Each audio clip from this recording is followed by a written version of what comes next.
I can settle down and be doing just fine till I hear an old freight rolling down the line.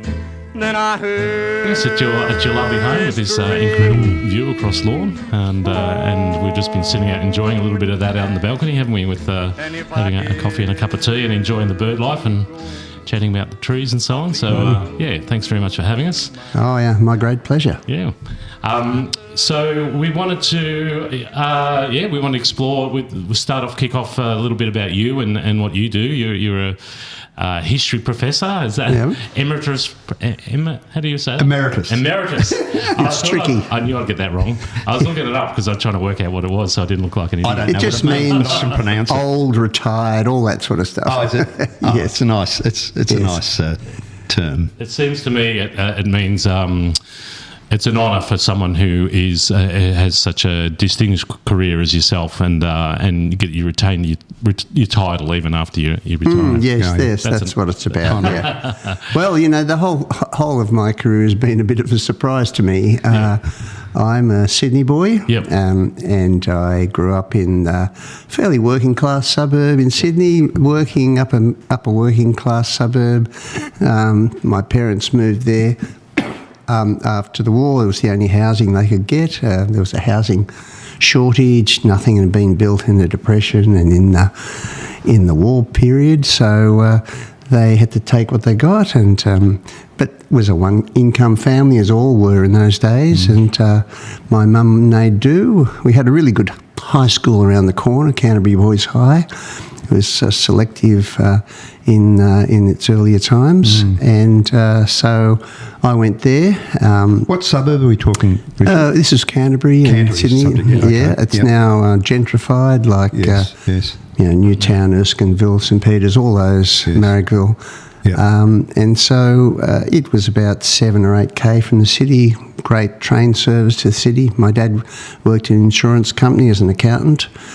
And so I grew up there. It was a great place to grow up. The Cooks River was not too far away, and there was lots of open space to explore and for us kids around along the river. And so it was a great childhood. And so I went to Canterbury High, and about the time I started, we moved to Earlwood, which was a suburb about 4 or 5k away. So I used to catch the bus then to school instead of walking around the corner.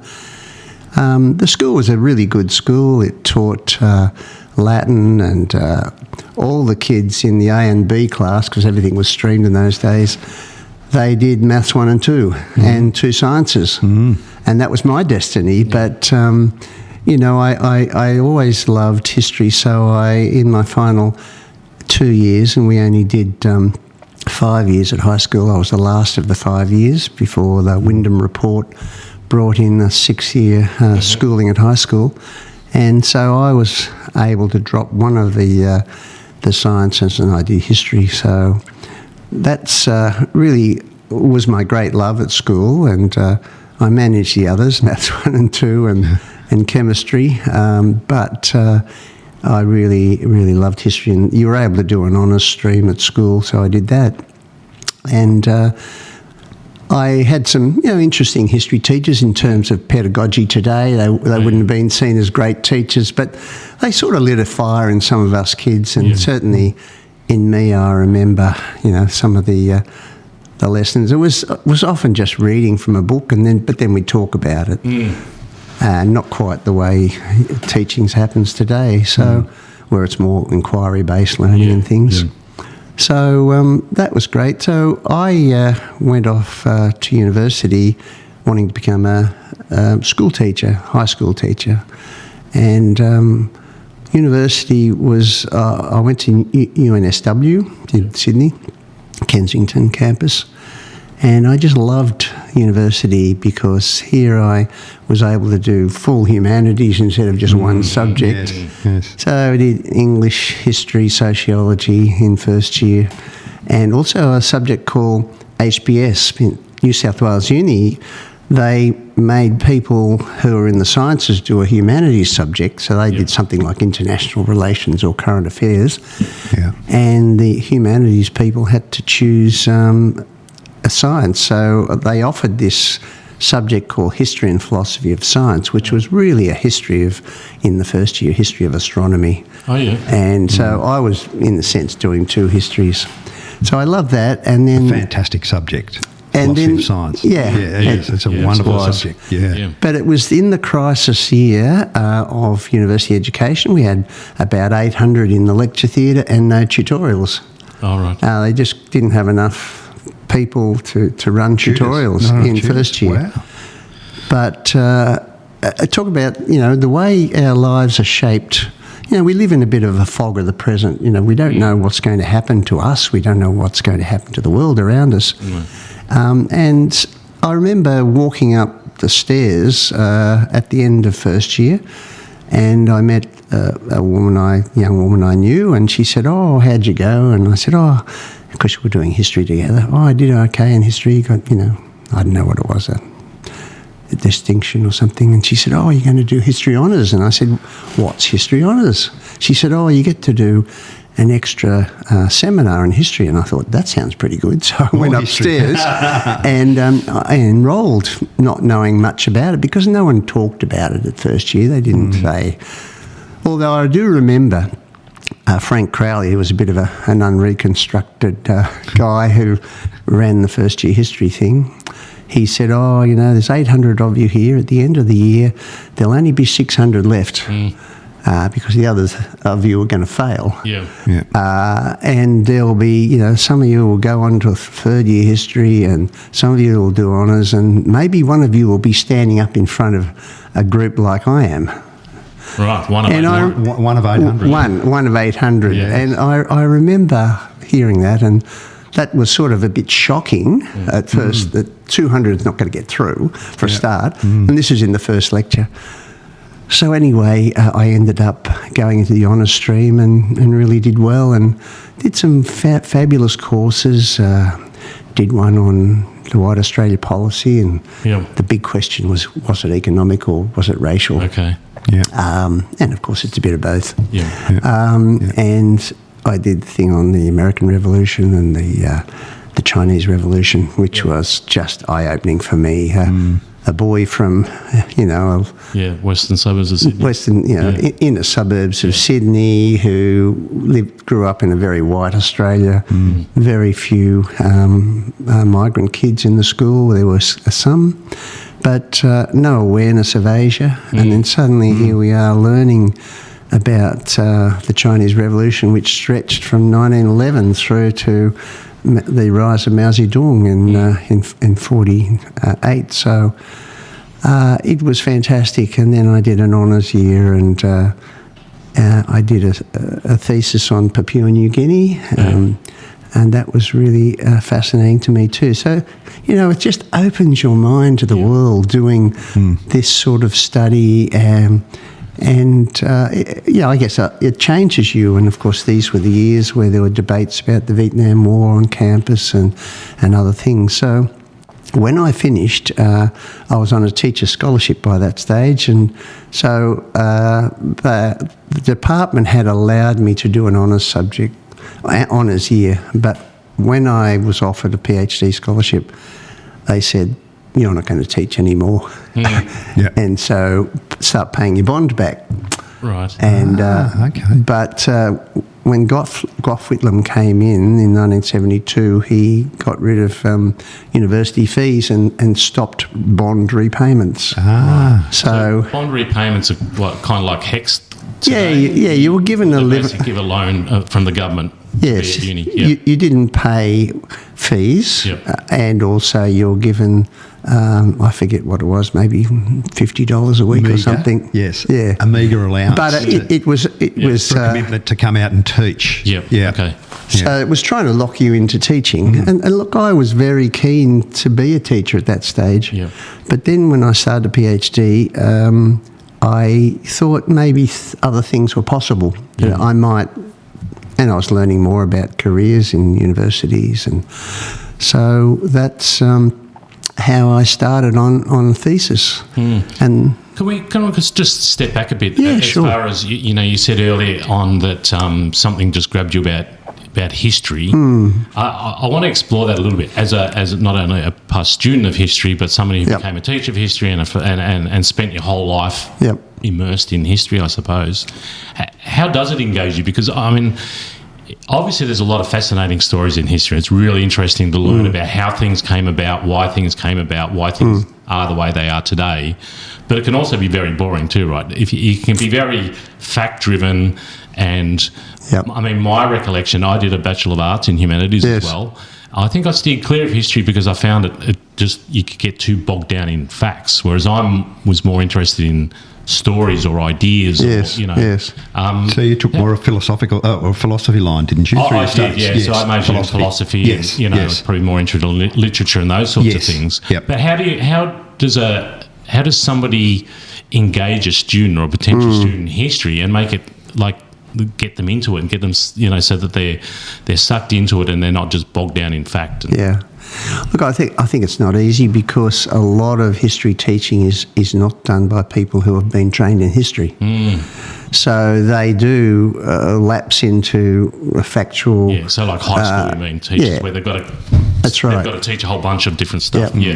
But look, I don't remember a great deal about my high school history teaching, but I do remember Mr. Duffy who seemed to have a sense of the grand moments in history. And I remember one lesson he gave on John Sobieski stopping the advance of the Muslim world into Europe. And it seemed to be, these days I would dismiss perhaps the grounds on which he was talking about this, but it seemed to be something dramatic that changed the shape of things into the future. So, and I remember doing an honours subject on Nazi Germany, and this was my first awareness of the power of individuals and government machinery to shape a people and to lead them into war. So I think, for me, the big moments, the meanings in history are the important things. How does the past shape our present, for instance? And of course, the events that led to the First and then the Second World War shaped the post-war world, where there was a decision to create United Nations that was hopefully going to work, and then there was the descent into great power relations in the Cold War. So it was those things that I think were attractive to me, but also the human stories that make you, like as I was talking about the Chinese Revolution, you grow up in a society that has a view of China, but when you delve into it, you start to see that there are human stories in China, there are human struggles and endeavours which are very similar to us. So you can see that humanity in the end is very similar, and that's not the world that I grew up in, where they're talking about great blocks and enemies and demonising people. But you see that it's very different when you look into it. So I got interested in, I suppose, in not a history of the great leaders and men in a sense, but the impact that had on the everyday people in that society.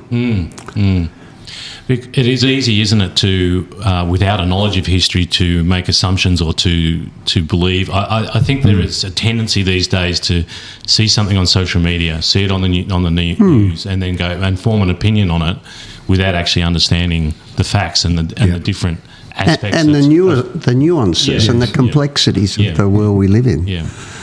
So for me, that was something that I was drawn to. And I think that played out in the thesis I chose. I decided to do a PhD on sectarianism, which was a huge thing in Australian history and Australian society until the 1970s and 80s, when it just all melted away.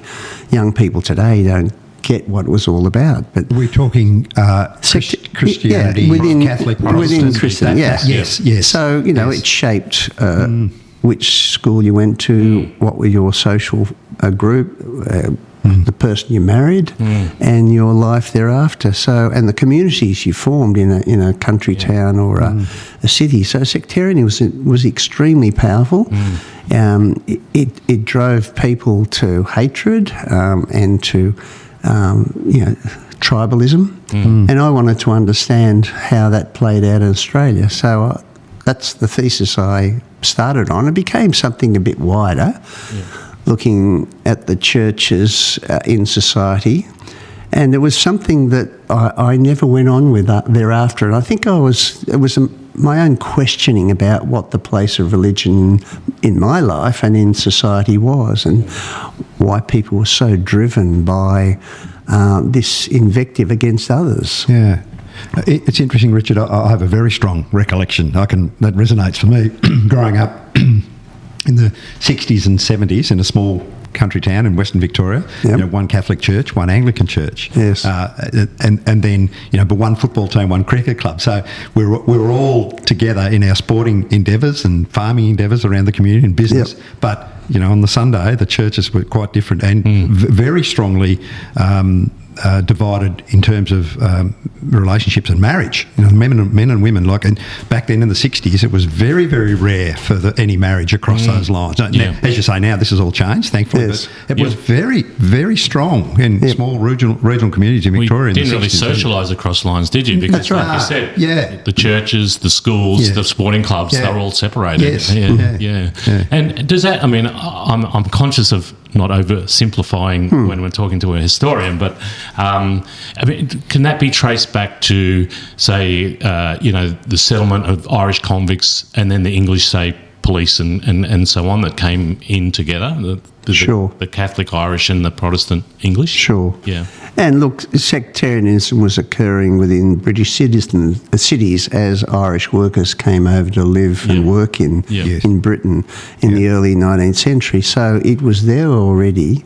But in Australia, in the end, it didn't get it was never too violent, because I think the governments stopped it. For instance, in early Melbourne, there was a few sectarian riots and punch-ups and biffos and shots fired, and then the government said, you're not going to be allowed to process as Protestants or Catholics. You can't have these Orange Day marches or St Patrick's Day marches, and so they put a bit of a lid on it. And they also brought in, there was a big dispute who would go first in state processions.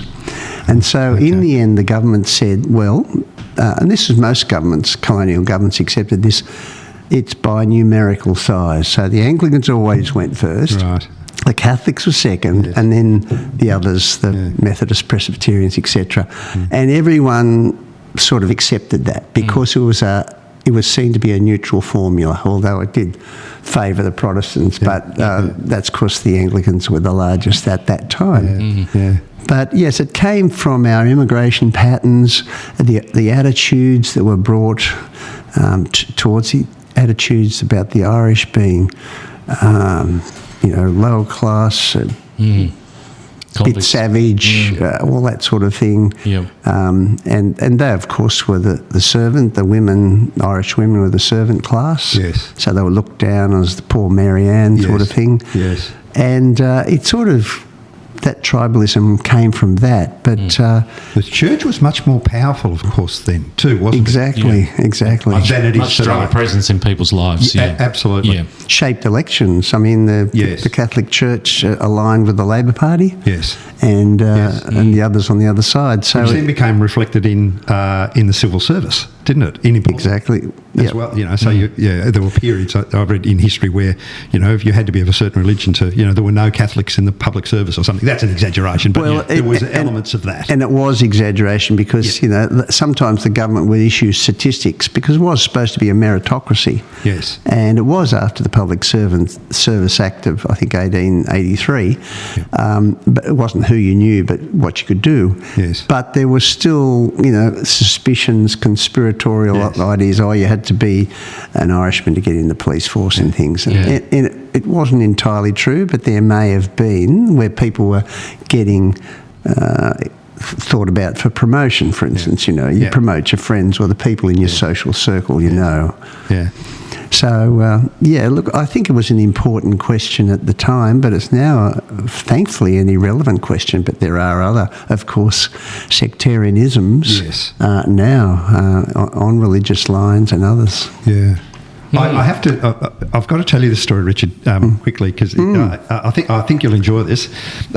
Luton, where my stepdaughter Maddie, and her now husband Jared lived in London, is one of those parts of London that the Irish came to as workers in the early days. And there's Luton's a very, very diverse community now, but there's quite a stronghold of Irish there still, expats, as well as many African people as well. But it's an interesting suburb. There's a pub down the end of the little street where they lived called the Black Swan. And the Black Swan, the White Swan, owned by an Irishman, it has two entrances. So there are two entrances to this little street. You go in one door and you're served English ale, and you go in the other door and you're served Guinness. And it's one bar, but it's two bars, if you know what I mean. So they're serving behind, they're filtering along, and you can go on one side with the English and have a beer, and you go on the other side with the Irish and have a beer. This was last year, 12 months ago. It's still there. It's incredible. It's really interesting, and it's quite harmonious, but it's just the way it is. Yeah. Just Guinness on the one side. Well, that's the interesting thing about history. It does so much to shape the modern world. And a lot of people say, well, what's the use of history? Or history's irrelevant, it's happened, it's the past. But it's not.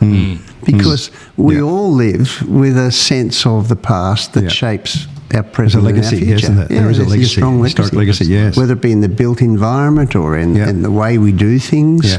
Yeah, absolutely.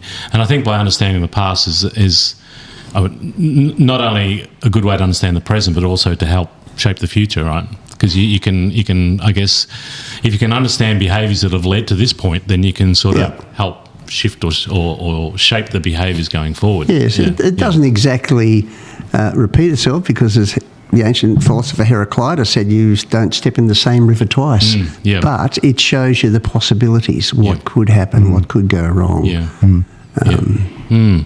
So leading on from your thesis and obviously you were headlong into a career of academia at that point. Well, beginning to, yeah. So where does it sort of lead from there? Well, I took a job in Melbourne, and that changed my life in terms of my family because there were no tutoring jobs in Sydney at the time, so I moved to Melbourne. And because I had a bit of the thesis to finish and tutoring to start, knew no one in Melbourne, I thought I'd live in college. So someone in the history department at Melbourne said, you have to live in Trinity College. So I moved into Trinity College, which was a great experience. And again, another opening of my eyes. I went to a state school, and here is a very private school institution, and with traditions of wearing gowns to dinner and this sort of thing. And a sectarian history as well, the colleges, of course. Yes, exactly. Yes, on campus. Leaper was a leader of the college in the early 1900s, and he was a sectarian fighter.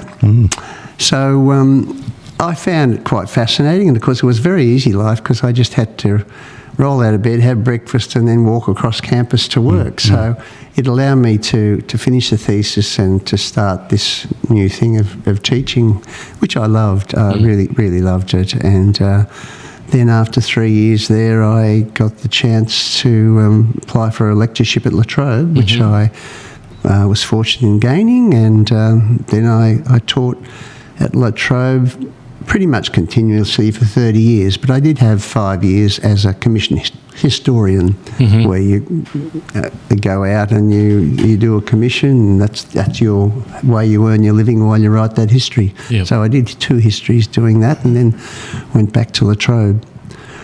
But as I said earlier, I never touched religious history again. And how that happened, when I was doing the thesis, in the old days there was no digital resources, no Trove. You just basically sat on... No, well, there's a bit of a microfiche, that's about all. But you basically, as one of my friend historians said, sat on your bum and read through newspapers. In the Bayou. Well, this was in the Fisher Library at the time in Sydney University. I remember turning over the Sydney Morning Herald looking for stuff on sectarianism or what the churches are up to, and I saw this...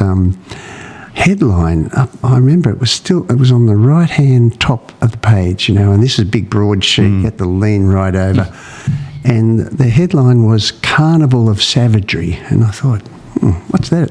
And it was a letter signed by a clergyman, so that also pricked my interest. It might be something to do with the thesis, and it turned out it was a letter protesting against a prize fight being held on Boxing Day, the day after the anniversary of Christ's birth. Right. This was sacrilege, and it was an event for money. It was prize fighting. It wasn't the manly art of boxing.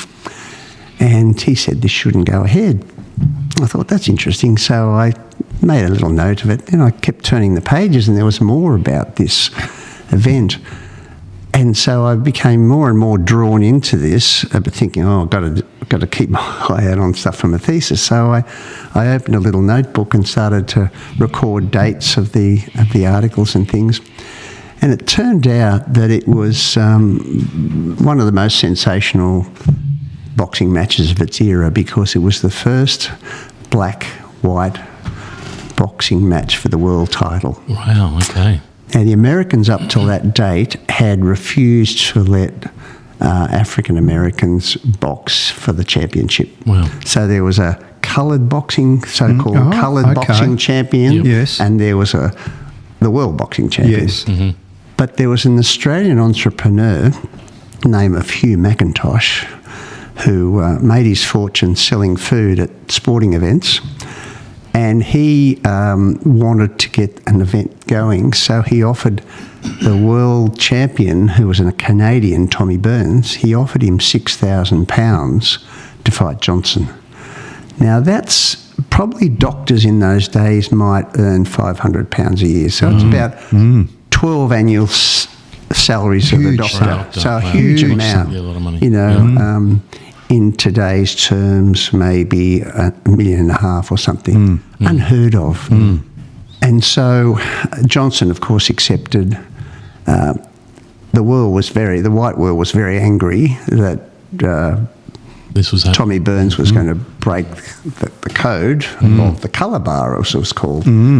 So, this was, I thought, quite fascinating. So I kept some notes on it, went on, finished my thesis. But when I came to Melbourne and started lecturing or tutoring, there was the first sports history conference. So I thought, well, I think I'll go back to that and research that properly and write it up and give a conference paper. So in a sense, that noticing of that one article in that moment changed my research direction for the rest of my life. If I'd turned the page too quickly, because you do, you're turning page after page, you know where things basically are, but you're taking interest in letters to the editor and other things. So if I hadn't looked at that, my life would have been very different, my research life. And I don't think as rich for me, personally. So how would you express that shift from what to what in summary terms? So you were focusing on something, and you've moved to focus on... Yeah, well, I was looking at the churches in society, so religious history in a sense. And the shift that I made was to the history of racial ideas and confrontations in society. Which then later led me, and I'll explain how, to looking at colonial history in Australia and colonialism. Right. Okay. So I gave the paper on Jack Johnson. Everyone loved it. I loved it. He was such an incredible, exciting character. He was a bit like Muhammad Ali. Swashbuckling. The Canadian was dour and boring, but also there was so much invective against Johnson.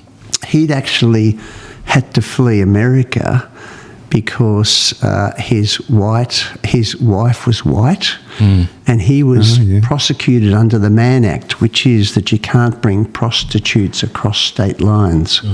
So the authorities were insinuating his wife was a prostitute. Because she's married to a black man, essentially. Because she's no other reason. This was unheard of in America, absolutely unheard of. Wow. And so he had to flee the US, and they pursued him for years after over that. And he eventually went back to America and faced up and did some jail time so he could come back home, basically. That was years later.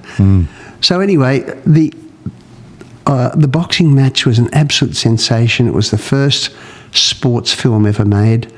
The stadium in Sydney was enlarged and enlarged again for that.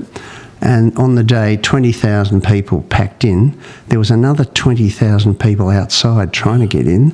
And in the Melbourne Argus office, 600 miles away, there were 5,000 people around the Argus office waiting for teletype accounts of each round. Wow.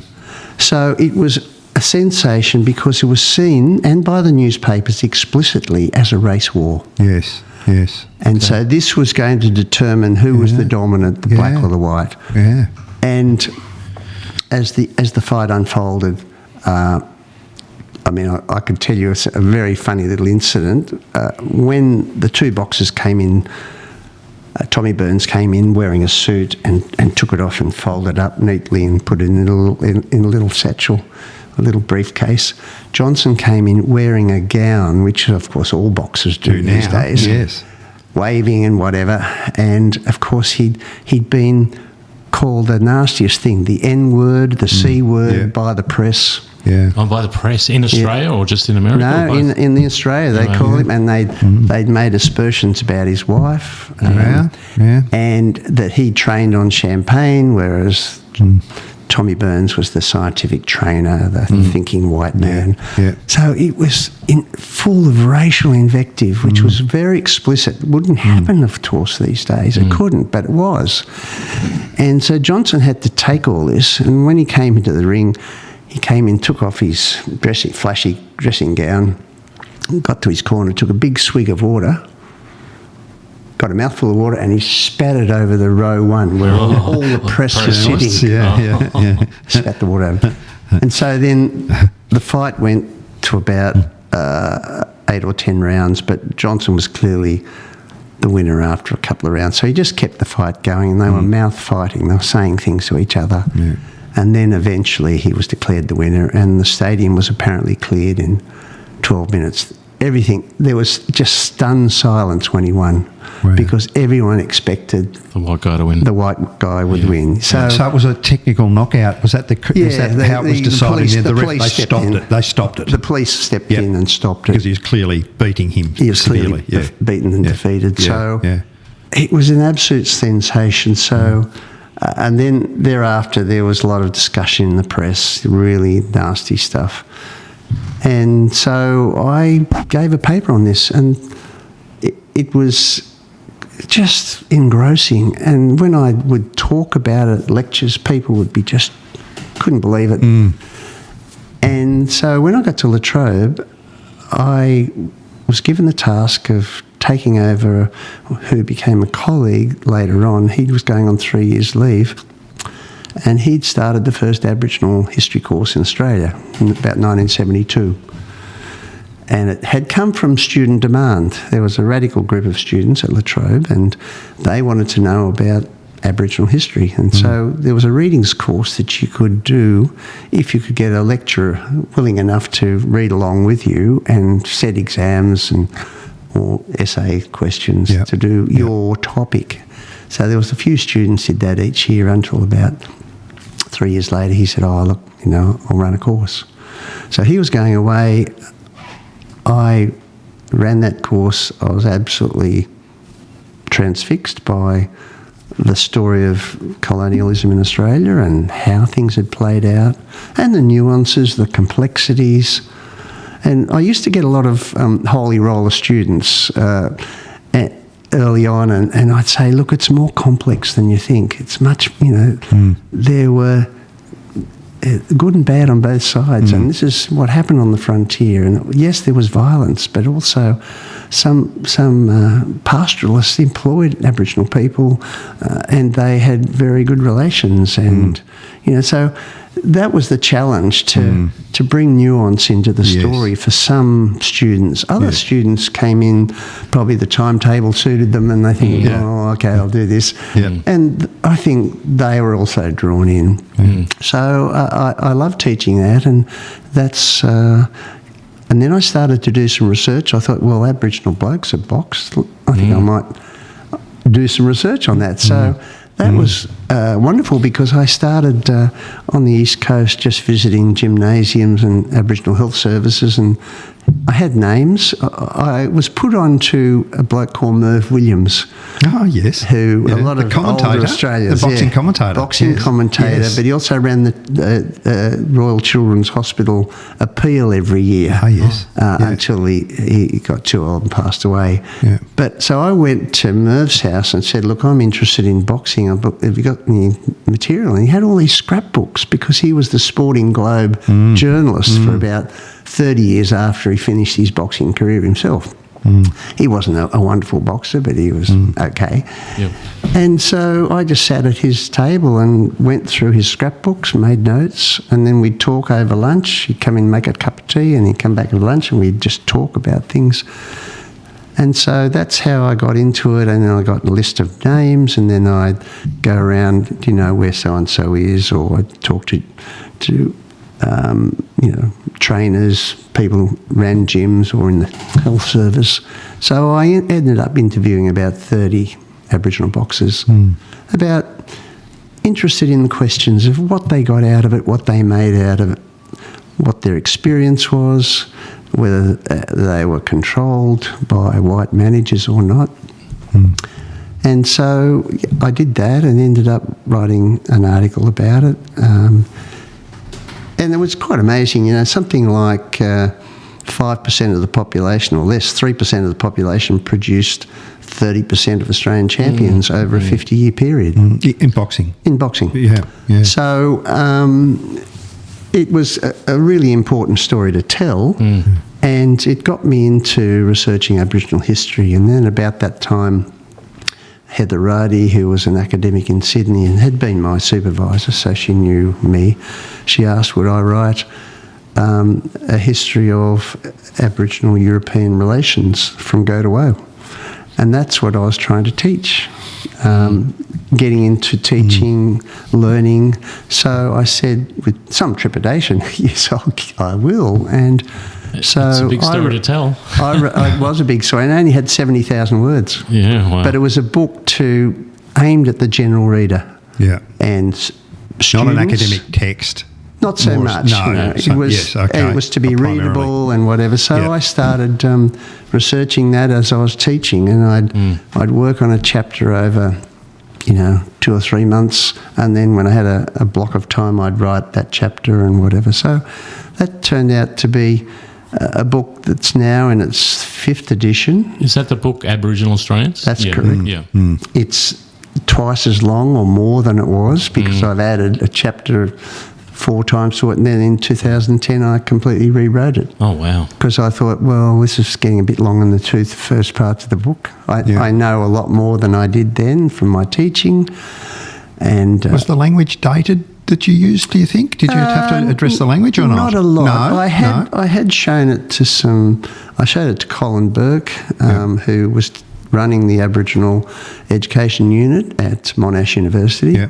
And he and his staff read it. They said that was fine. Yep. So, it wasn't too dated, but of course now we are much more inclined to refer to people according to their traditional groups. Yeah.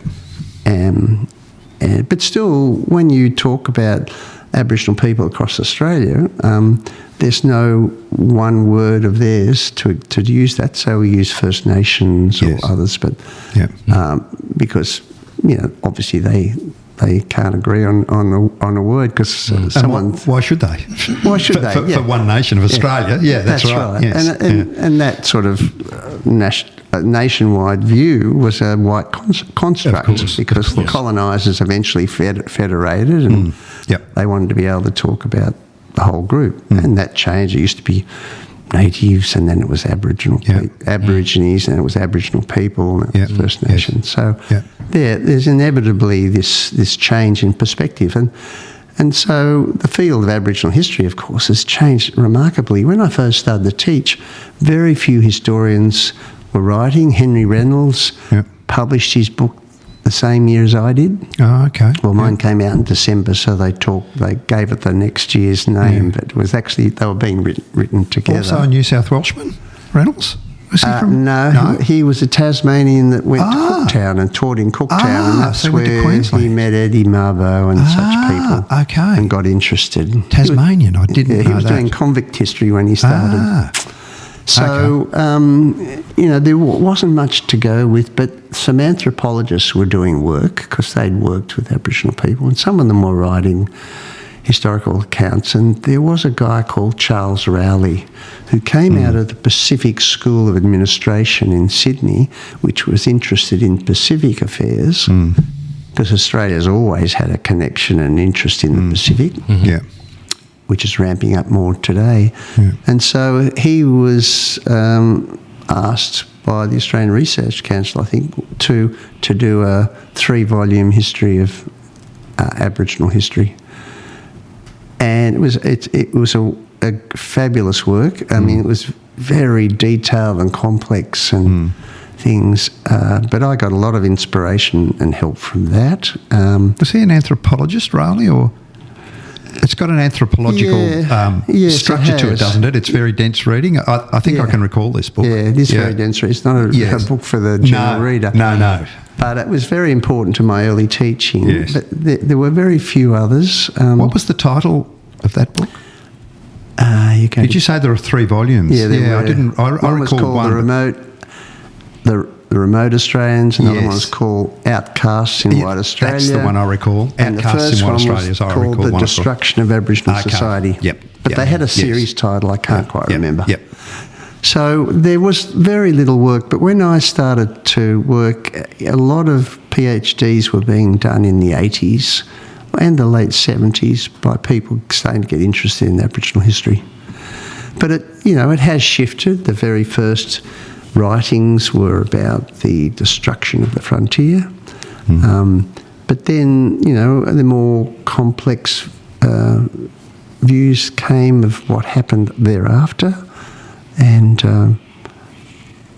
from the theme of destruction, the theme that I think I was involved in helping along was to look at the agency of Aboriginal people, that they actually had pushed back all the time against the taking of land, against the forcing them onto missions or being outcast in country towns by living outside of town, needed as workers, but not sort of cohabitants of the town. Yes. But they always pushed back against that, and some families did. So I and other historians got interested in, seeing them not just as victims, but people who were sort of trying to find a way in very difficult situation of the imposition of colonial control over their lives. And, of course, that sort of theme has continued, and now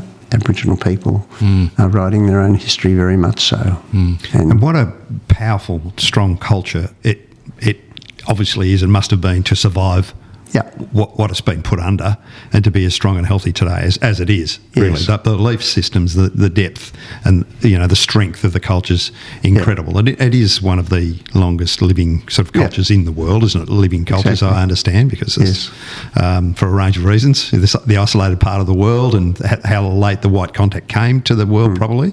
But the other amazing thing I think for us to understand is how successfully they have survived this across Australia. Yeah, of course it had a great toll. We believe there was probably around 750,000 Aboriginal people at contact, 1788. Yeah. It went down probably to, 50,000, something like that. Yeah. Is that across the whole of Australia, or we wouldn't really know, would we? Well, it's difficult. At that early point. No.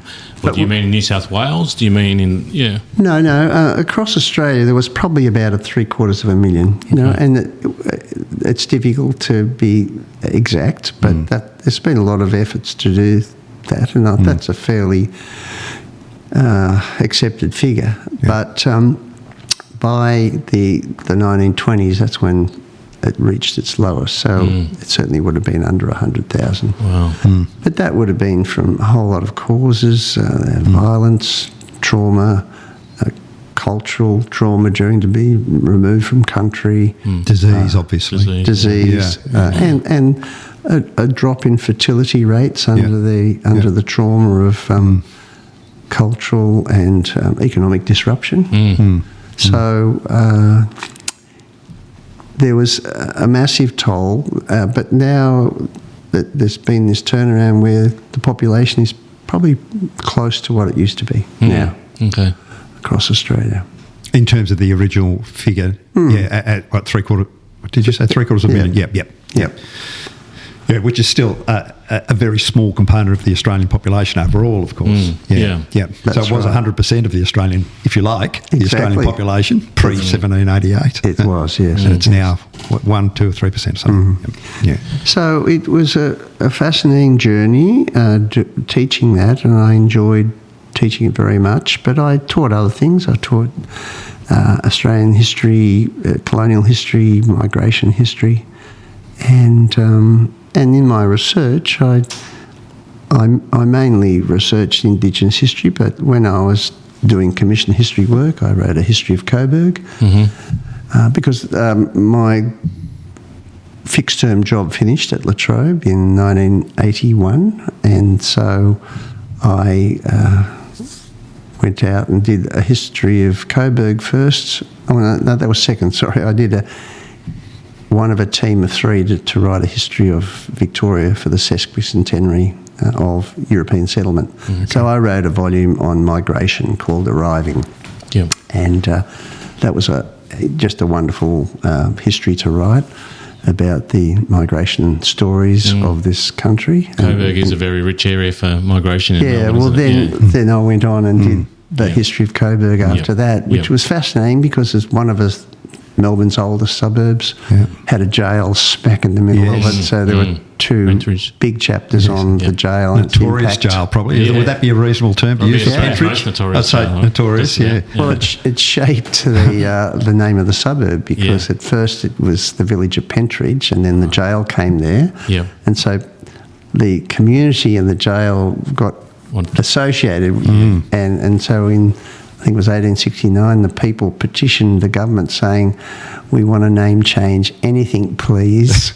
Other than Pentridge. But we'd like to suggest that it be Coburg, because of the House of Saxe-Coburg was part of the royal family, and Brunswick had already chosen a royal house name.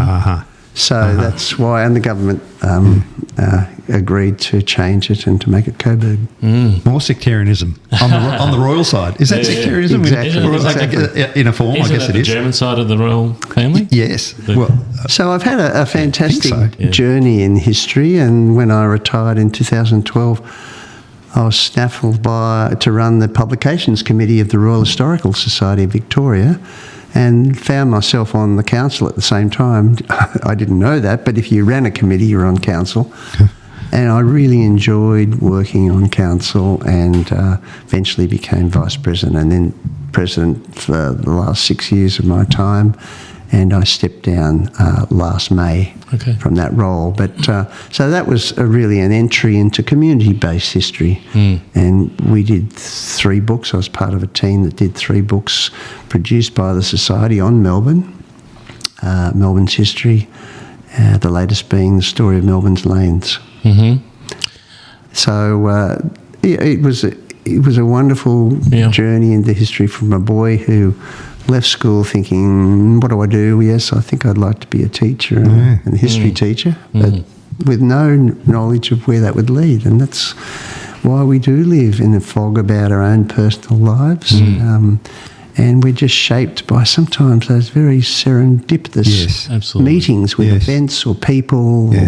And we can't force those. They just happen. They just happen. They occur. If they do happen, you have to grasp them. Absolutely. And give it a go. That's a conversation I have with my 23-year-old daughter. She tries to plan everything and make sure everything's going to turn perfect. And I said, life will unfold for you, I'm really fascinated with the process of writing your books. So going from, Aboriginal Australians, and then how many books have you written since then? Do you have the exact number, or can you have you lost count? Well, it's 20 but some have come out in second editions with additional chapters and whatever. So taking all those facts you have to research and turning into a story that somebody wants to read, it must be a hell of a process. Like obviously there's a lot of work in the research, but then there's a lot of work converting that into a readable story that holds people's attention. Well, Richard was saying just before we started I heard when we were speaking, there's some historians love the research, some historians love the writing, and some like both. And Richard, I think, has said, I don't want to quote him, but said, he's a historian who likes them both, enjoys both. Is that right? Yes. Yeah, well, and the research is a long process because you're just having to do the grind of getting basic line of a story or many stories, and you do that in a variety of resources. You might sit down and go through a newspaper, and these days you can use Trobe to put in a search, but you can miss a lot of things. If Trobe existed when I was doing the Sydney Morning Herald in 1974, I wouldn't have found the story of that, and so you can miss a lot with Trobe, but it's a fantastic resource. And you get onto Royal Commissions, government reports, then diaries and letters, so it's a very diverse bunch of documents that you're trying to research, and that just takes a long time. And then when you come to write, well, that's daunting. What does it all mean? And for me, that's the essence of history. What does this story mean for us today? Because we are driven to research things that interest us. So they come from us in the present, and we apply that to the past. We have a question, something buzzing in our head. How did this? What did this mean? How did this work, etc. And then you've got to sit down and put in. So with Aboriginal Victorians, I researched that over a decade. I was doing other things as well. I got sidetracked into other things I had to do or whatever. But then I really only got to write it by getting a research grant from the Australian Research Council, which gave me time, and that's what you need. You need time and blocks of time. So when you're busy teaching, you can do a bit of that, but I think you need time. So I had 2 lots of study leaves because I hadn't taken one, too busy teaching. So I had a year off, and I wrote 2 books in that year. But Aboriginal Victorians, and I had some help with some research assistants at the end to just get through some of the stuff, the sources. And that's tricky because you've got to tell other people what's in your head, what you're looking for. Yes. And then, to have a researcher, saying, for the researcher to be effective, they need to know specifically what it is you're after. That's right. Otherwise they're wasting their time. So then I just sat down, and I think it was 100 days. So I'm a bit sort of frenetic with those sorts of things. I graph what I write each day, how much I write I used to count words, but now you've got word count in Word. Yes. But in the early days, and I keep tally of it because it is just a lot of constant hard work, and you can't afford to sort of have too many days where you don't do too much, because I'm being paid by the university to produce something in my study leave. So I just tracked it, and I write roughly a couple of thousand words a day. And that's because it doesn't sound a lot, but some people write a lot less. So you've got to consult all these sources and bring them together to write the story you're writing. And I'm a bit of a tracker. I have a plan of what I go through, all the notes I've got. I used to keep them on index cards. Because when you're researching from a newspaper, you've got very many different topics, for instance, and you keep... you stick to one topic on a card and one source on a card. And so you might end up with 5,000 index cards, 8 by 5 cards. So then you sort them all, see what the themes are, how it's panning out. Then you plan your chapters, and with each chapter you plan, or I do anyway, plan what you want to cover in each chapter. And I sort of allocate words, because I learnt that when I was doing some commission histories. You can't write all this stuff and then have to cut it back by half. You haven't got the time. You have to write more carefully initially. Exactly. I get that. Yes. Whereas more efficiently. Yes. I've known some historians that they don't quite know where they're going. They just sit down and write. And some of them end up at the same place at the same time as I have. Others, get a bit lost. So I'm a bit of a planner that way. And then I'd just sit down and write, and I'd record every day what I wrote. I'd go after dinner, I'd look at what I'd written, and I'd change stuff. Review it each day. Review it each day. Okay, and see, what I'm going to do. And one strategy is to start the next paragraph before the day ends, so you know where you are. But the plan also tells you where you are. Yes. And so, it's a fascinating process. I love... And I was worried when I changed from handwritten to computer writing. But it's lovely to see the words appear on the screen. And there's something deliciously aesthetic about that. And the thing is, you can change things so much easier and add things. Yes. Whereas when you wrote by hand, you'd have to have all these little arrows and things. And little notes in the margins. Arrows up and arrows down and lines. Exactly. It was a bit of a nightmare. Refer to this page. That's right. Exactly. So it has transformed it. And I was so happy the way I was able to change the writing process to digital. So then, Richard, when you're going through that process, as you've described it, chapter by chapter, and working through and reviewing at the end of each day, and you get, allocating your words, and you get to the end, then in terms of the review, a final review or reviews, how do you then rework to get to your final production? Yes, well, then you'd read every chapter again, and you'd make changes, comments. You might refine the hooks between chapters so the story flows. And then you write an introduction which is trying to distill for the reader what you're trying to do. So you write that last. Yeah, I write that last. Write the last thing. And, that's after all your own reviews. And then, of course, you've got to get all the footnotes exact and starting to prepare it for publication. And then usually you give it to someone to read, or eventually the publisher will have a copy editor who makes sure everything's consistent, every capitalisation, everything. Gets rid of some of the passive voice you might have slipped into in your own writing, putting things into the active voice, so you don't say, the man was bitten by the dog, you say the dog bit the man. It's much more direct, it's more powerful. Aren't they interesting people, copy editors? I've had the pleasure of working with a couple, and they're very, very gifted people. The ability to see that fine... I'm not a fine detail person. I'm a big picture man, but their ability to find those capitalisations and those expressions you're talking about, Richard, it's incredible. So important, because when people read a book, the first thing they say is, there's an error on page 33. There's a misspelling or a typo or whatever. So people, and that's good. They help you become better. by being critical readers. Yeah. So it's a fascinating process and one that I've really enjoyed. But it is hard work, you know. And your publishers or publisher, all of the books you've written, have you had experience with a number of publishers? Yeah, so I've published my Indigenous books mostly by Allen and Unwin. Allen and Unwin, yeah, so they well-known did my publisher. first one. Yeah. Excuse me. But Monash University Press have published things I've done, and also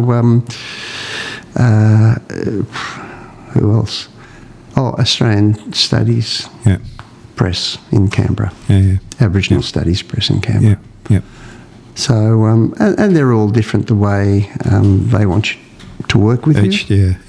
But the general process is the same, you know. You give them a manuscript and then they'll send it out to readers. Yes. And you'll get critical feedback from the readers. Yes. And then they'll say yes or no. Yep. And then you make the changes the readers might have suggested, and then you go to copy editing. Sounds like to me, I couldn't really call myself a writer, but I like to read. And I think I can write a little bit. But to do it at that level, Richard, just sounds fabulous to me. I think Scott possibly similarly. You know, to be able to construct and then work to that degree and have the time, the skill, obviously, the ability to do it, and work through with your publisher to come up with a document that's then published and becomes a public story. It's a book on people's bookshelves. Oh, isn't it fantastic? Don't you think? Also, what a great thing to be able to do. Also, there's an element of risk involved, isn't there? Because you've got to write this book before they actually publish it. So it could, you know, you said it goes out to readers and then they'll choose whether or not to publish it. So you could do all that work and then never actually gets published. Correct. You know, so huge risk. There is a huge leap of faith and a big risk in putting all that time, work, and effort. I mean, it's different, I guess, if you were getting paid for it regardless, but it's still a lot of your life you've put into this project, and you don't really know until you obviously you work with publishers for a long time and you have a relationship, but in the early days, you know, Look, it is an unknown, and I know authors that have written a fabulous book. And it hasn't been published, and I was involved. And another thing I've done in more recent times is work with teams, and that's another fascinating process. Yes. But I worked with a team to write a history of Kew cottages in Melbourne, and it was at the request of the department, and so we went for a linkage grant between the Department of Human Services and La Trobe University to get a grant to write the history of this institution that was closing after over 100 years. And we wrote what I believe is an excellent book. I didn't do much towards this. I was mainly a project guy, but I wrote one chapter. But one publisher didn't want to publish it because I think they felt they weren't going to be able to sell it. And some books will sell and others won't, because this was a very hard book to read about subject how matter's very difficult. People with intellectual disabilities had been treated by the state for 100 years. Children in particular. Children. And so horrible. It was a difficult read, but then Monash University Press said, we think this is an important book. And so they published it, and it probably hasn't been a huge seller, but it's available in libraries, and it gives voice to a group of people who were silenced really by not only their conditions, their own condition of inability to voice for themselves, but also the way that the state always saw them as the lowest priority. And the state who are, basically their job is to protect them, isn't it? Yes, That's exactly. essentially the state's job, to protect the people who can't look after them or protect themselves or who are vulnerable, and to do that is just a complete loss of faith, isn't it? Like it's a betrayal, I should say. So it's difficult to be a writer, and of course some people in our society don't have the luxury of an academic job that they can go back to, that they have to sustain themselves by their writing because that's their passion, and sometimes they don't get enough state support. And people might grizzle and complain about, we're supporting these writers, but if we don't support them, they don't produce the wonderful books that we enjoy reading at the beach, in our homes, in our lounge chair or whatever. I'm just thinking, Scott, on much of what Richard's been reflecting on here. His passion for history and that wonderful story about how he got to the point he's at now and his interest in history. But there's a bigger theme here as well, which we haven't got time to explore now, but which is just sitting there waiting to be addressed, and that's education. So this really, I think what Richard's talking about here is, a love and a passion and a commitment to education, to understanding. History's the sort of vehicle he's used, but this is really, isn't it, about us being open and understanding and learning, and education and our education system potentially a subject for us to come to at another time, because it's under such pressure. Education's so devalued and underfunded, I would say, and I think it's a real pity, because this is a classic case where history's brought to life the importance of education for me in Richard's conversation. And I think it's not only just about the resources we provide to education, but it's also what we choose to educate our kids about. You take World War II, for example, and the Japanese bombing Darwin. I knew nothing. We were taught nothing about that. We weren't told that there were Japanese submarines in Sydney Harbour. Nothing like that in school. Okay, I went to a tech school in country town, so the humanities weren't really touched on very much. But my grandfather told me that he was a spotlight operator in Darwin, training spotlights on the plane so that the Japanese planes, they could shoot them down. I didn't even know this happened, let alone that you were there. Your grandfather was there. You were part of it, and it's the same with the Aboriginal history as well. That you've worked so hard to bring to light. We weren't taught any of that in school, so it's also about what we choose to teach our next generations. And the sad thing really at the moment is, at the most senior level of school, only 1 in 10 students do history, that is year 12, and 1 in 100 do Australian history. And Victoria is the only state that offers our own history at year 12 across Australia. So that the community knowledge amongst young people of our own society is slowly being eroded, because 30 years ago, when history was taught, and about 50% did history, not 10, they all did Australian history at year 12. And now, of the ones that do history, 1 in 10 do Australian history. And only 1 in 10 do history. So 1 in 100 studies at a deep level in our own society. And otherwise, through the rest of years 1 to 10, they get little snippets here and there. So I think it's a problem for our strength of our civics and our society, that it understands itself and where it's come from. So really about who we are as Australians at the steepest level. And when you think about what Scott was alluding to there earlier about the power of social media and the influence of that, how people can quickly jump to conclusions on the basis of no evidence. Suddenly everyone's an expert. I know something that's said often, whether it's true or not, all of a sudden it's everywhere because of the power of that medium of social media. And it can potentially be ignorant to the actual facts underlying which are not true. So we're so important that we understand how to think for ourselves, isn't it? To understand something, take it apart. Like one of my great bosses in my public sector career said to me, don't read critically. Don't go, I don't want you to read that. I want you, when you read critically and come back to me, don't read it just for the reading's sake, but you need to read critically. You need to think when you read. I think it's so important. But you often also need to read both sides of an argument too, don't you? Yeah, so you do. You can have your opinion, but don't set it in concrete until you've read two sides of a story.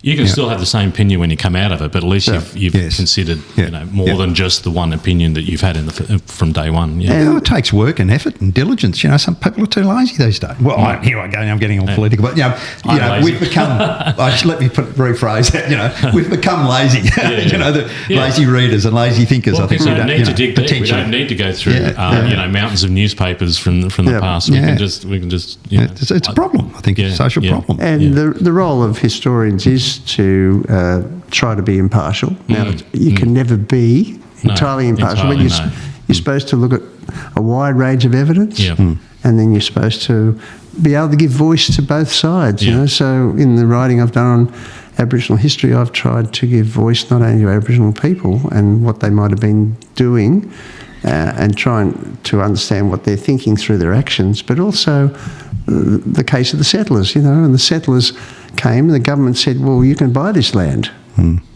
because Aboriginal people don't have ownership of it, so you can buy it. And they did. And then they go on with that view, and so of ownership. And so it's much more complex and nuanced, and that's. And I think if you, as a historian, if you just take one side of things, you lose half your audience. On a contentious issue, you'll lose half your audience before they even start reading. And so I've always tried to persuade people by presenting what I believe to be the evidence. Well, it's only half a story, isn't it, Richard? Anyway, if you take one side, like really, but you're really not. You have no nuance. You have no understanding of what led to it and why. So I think you do need both sides. Exactly. No, not only to be fair, but to give a full representation of the issue. So, Richard, I am conscious of the time we have, but to sort of wrap things up nicely, I notice a quilt behind you on the wall here that I've been looking at as we've been talking, and I'm fascinated by it, and I think it ties in well to what we've been talking about. Particularly, we alluded to World War II a little earlier. What can you tell us about this quilt? We've got 4 flags on there. We've got some photos and you know, some reference to some people who've been involved in World War II. What can you tell us about that? Well, it came out of a war story. My wife, her father was one of 3 brothers, and they all were involved in serving in the war. The eldest went to the Middle East and was captured by the Germans and taken back to a prisoner of war camp in Italy, where he went through some pretty tough times with others in the winters, and said that they were kept alive by Red Cross parcels. And then when Italy capitulated, they were put on a train and they were going to be transported back to Germany. But on the train journey, they decided, they prised up the floor of the train, and they drew lots to see who would, in sequence, drop to the tracks and get away. And so 36 of them got out. There were from a moving train, and there were machine gunners on the top of the train looking for any such efforts. Wow. And so Bob Donnan was able to get away, and with some others made their way to Switzerland, where they lived out the rest of the war as they were described as evadis, and they were able to, if they could get a job, they could go out of barracks, and so Bob lived with the family to the rest of the war. The middle brother, he joined the RAAF and flew in New Guinea, and on a mission with another plane, never returned and was missing in action. Now, he'd actually, about 3 or 4 months earlier, had married the daughter of an ice cream maker in a Queensland town. And so his new wife didn't know where he was, his parents didn't know where he was, and he was just missing in action, never found. And the third brother was also in the same area as a foot soldier, a private in the army, and that was my wife's father. New Guinea? In the same area as in New Guinea? Yes. Yes. And he actually wanted to go searching for his brother, but he was not allowed by the CEO, who said, look, you know, we've sent out planes, we've done everything we can, you're not going. And so he was very distraught, and he shortly afterwards lost an eye, you know, a grenade accident in training, and was sent back home to where was it? Brisbane town, coastal town. So he stayed with the family of his brother's wife, the new young wife, whose husband was missing. Gone missing, yeah. And so she looked after him before he went back to Brisbane. Now, years later, he felt that he hadn't said enough thanks to his sister-in-law. But by then, after 4 years, Jim was declared missing in action, and so the marriage ended, and she ended up marrying an American that she met during the war and went to live in America about 3 or 4 years after the war. So David was desperate when he was in his 90s to say a better thanks to his sister-in-law, and tried to find her in America. And we tried to on phone books and things like that. And eventually he just rang a phone company, I won't say which one, and they said, look, I'm looking for George Masters, who's his wife is my sister-in-law, and in 1950 he lived at such and such in Townsville, I think it was, and I want to talk to him. And they said, oh, look, I'm sorry, it's a private number. But I think they've realised I was talking to a very old man about something that happened 50 years ago. So they said, okay, try this number. And he got on to George. And George says, yes, my sister's still alive in America. She's very old now. She's in a nursing home. She's got some dementia, but her family is still there, and I can put you in touch. Wow.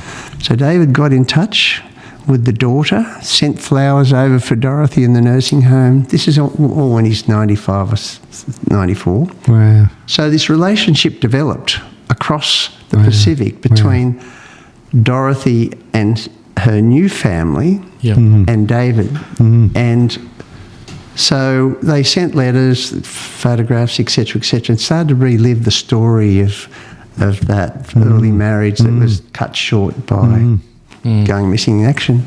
And then on his 95th birthday, this parcel arrived from the US. We opened it up. We were in Brisbane with him. Opened it up, this big box, and inside was this quilt. This quilt. Which told the story of the brothers and the connection of the wartime marriages, the first and then the second one to an American. And the thing was that the daughter had sent, who made the quilt, the daughter of Dorothy, had sent back the Jim's medals. Oh, yeah. And they're down the middle. And when David opened it up and saw that his brother's medals were there from 50 years ago, he just wept. And it was a wonderful moment. And so he had that quilt on his wall. He lived to 101 months. For 5 years, he had that quilt on his wall made by Dorothy's daughter. Amazing. This is Margaret's dad.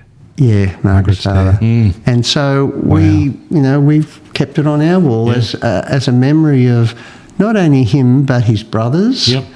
Because at one stage, David's parents didn't know where their eldest was. He was a PAW.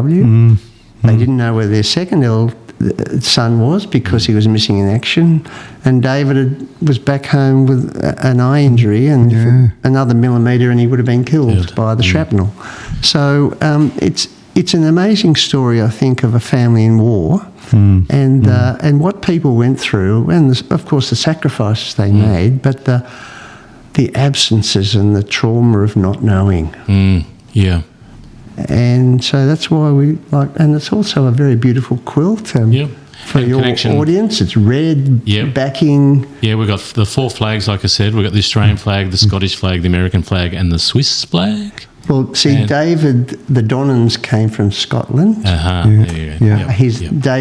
So Margaret's grandmother had migrated as a young woman of about 18 on her own from Scotland in around 1900. The Australian flag, of course, the American flag, which is Dorothy's second husband, a lovely man in America, and the Danish flag, because they've got Danish heritage in their family. So I thought it was a Danish flag, but you mentioned Switzerland earlier, got me confused. And there's a picture of Dorothy as the young woman who was serving ice cream when Jim, as a serviceman training in Townsville, obviously came in to buy an ice cream, met this lovely young woman, and they ended up, after courting for 3 or 4 months, in wartime marriages, getting married. Fantastic. And of course, the great United States tradition of quilting. So this is something. Exactly. It's also some very powerful family stories. So cross Pacific, isn't it? Yeah. So Sandra, the daughter, does quilting. Yeah. And so she wanted to make a gift to David. Yeah. Yep. Yeah. And she was very interested in his family. Yeah. We had an American social worker who I worked with in Mildura many years ago who brought quilting tradition to the workplace, and the people in the workplace would make quilts for when children were born. So we'd all sit around and everyone had to do one to, stitch it, knit it, whatever you could do, and then we put it all together for the newborn child of the work colleague. Lovely stuff to do. Yeah. It's very community based. So. And there's stories in themselves. They tell stories. That's what they are. Yeah. And so everyone that comes into this house says, oh, wow, what's that all about? Yeah. Fantastic. And so the story gets told over and over. We get to tell the story again. Yes. Fantastic. Well, thank you. Thank you again for having us here in your lovely home here in Lorne. And, unfortunately, we didn't get to cover all that we would love to, but, it was a great story and great to hear about your career and about what history means to you and how important it is. But we'll definitely have to do a revisit again and dig into the local history here on the Great Ocean Road. And, we'd love to do that. I mean, Richard's story's been so fascinating. I think it'll be of interest to everyone who's able to hear it. Thanks, Richard, and thank you for your contribution to education. As I said, more broadly, history and education. But we'd love to chat with you again about some more specific local history if we can down the track. So we'd love to come back to you, hopefully, and have that chat a bit later. But thank you again thank you for having me. Yeah. Thanks, Richard. Bye. Fantastic. Understand when the Lord made me, He made a rambling man. Some folks might say that I